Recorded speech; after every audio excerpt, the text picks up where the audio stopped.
Dieu appelle des hommes et des femmes. Il appelle à une séparation. Maintenant, c'est ça le problème avec les églises aujourd'hui. Elles ne veulent pas se séparer des incroyants charnels. C'est pour ça que nous ne pouvons plus avancer. Nous entrons dans ce courant qui est charnel et nous disons « Oh, Jim est un bon gars, même s'il boit, même s'il...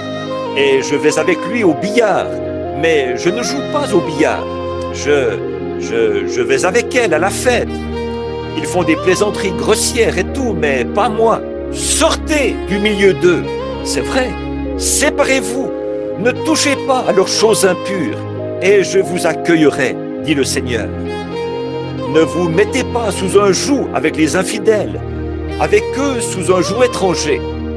Ne le faites surtout pas, séparez-vous.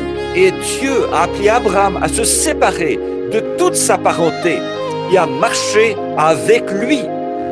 Frère, parfois, cela signifie quitter une église.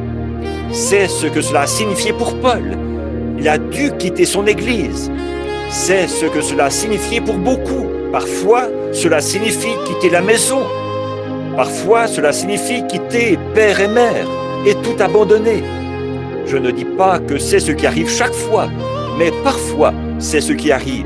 Cela signifie que vous devez enlever tout ce qu'il y a entre vous et Dieu et marcher avec lui seul. Oh, cette douce communion bénie, cette communion avec lui que vous avez quand vous vous séparez des choses du monde et des croyants charnels qui se moquent de vous et que vous marchez seul avec Christ. Que de fois j'ai remercié Dieu. Il a dit, je vous donnerai des pères et des mères dans ce siècle présent. Je vous donnerai des amis et des camarades. Je ne vous délaisserai point et je ne vous abandonnerai point. Même si le monde entier vous tournait le dos, moi je ferai route avec vous jusqu'au bout du chemin. Quel privilège béni! L'homme est invité à relever ce défi, à suivre le Seigneur Jésus, à se séparer de tous ses camarades charnels pour suivre le Seigneur.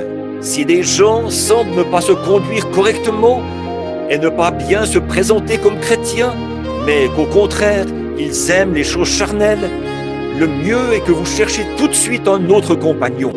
C'est vrai. Et si personne ne veut marcher avec vous, il y a quelqu'un qui a promis de marcher avec vous. C'est le Seigneur Jésus béni. Lui, il marchera avec vous. Dieu a dit à Abraham, sépare-toi.